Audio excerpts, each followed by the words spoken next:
Gabriella says, when someone commits suicide, do they go to hell or to heaven?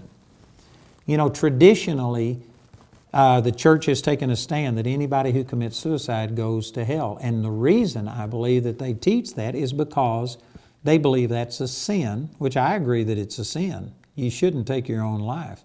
That's wrong. It's a sin.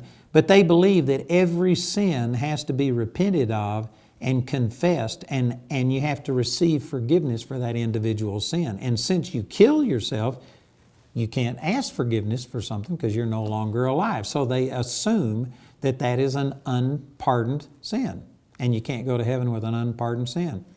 I've got an entire teaching on this entitled Eternal Redemption. It's in my Spirit, Soul, and Body, and in my Redemption album, and in just a bunch of different things. But the book of Hebrews shows that you've been forgiven of all sin, past, present, and even future sin. And this concept that every time you sin, you have to get that sin under the blood, and if you don't, somehow or another it's not covered, and it would make you lose your salvation, that's wrong. And I believe that that's what's led to making people think like if they commit suicide that they can't go to heaven because they didn't have time to get it forgiven. They were dead. They couldn't ask forgiveness. I personally believe suicide is a sin, just like any other sin, but I don't believe it would keep a person from going to heaven. Again, this is a little bit of an opinion, but I'm saying that because I believe that all of our sins, past, present, and even future sins, have been dealt with. People who believe they can't go to heaven, it's because they didn't get it confessed, and I disagree with that logic. So the byproduct of that is that I believe a person could go to heaven if they commit suicide. Let me just say this so that nobody will go out and go commit suicide based on what I've said. I think that suicide is probably one of the most selfish things that you can possibly do.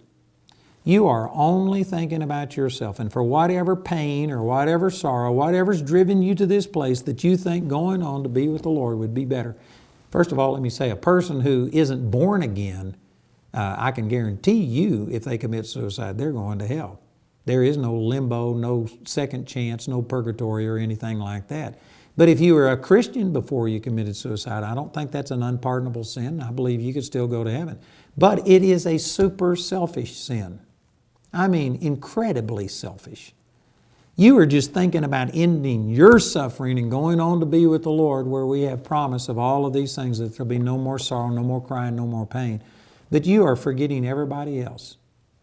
And I can guarantee you, whoever you are, there's somebody who loves you.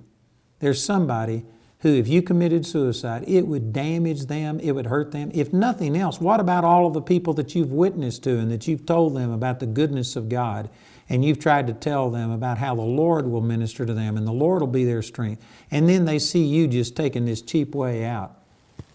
I think it's a terrible witness. It is incredibly selfish. Incredibly selfish. You're going to devastate people for the rest of their lives with no chance of reconciliation. They'll never be able to talk to you and find out why exactly everything happened. They'll never be able to reconcile with you. It's just incredibly, incredibly selfish. But no, I think if a person is a Christian, and that's debatable, there's a lot of people who commit suicide who say they're a Christian, but that doesn't mean they are. But if they were a true, born-again Christian and they commit suicide, that is not an unpardonable sin. I don't think it sends you to hell.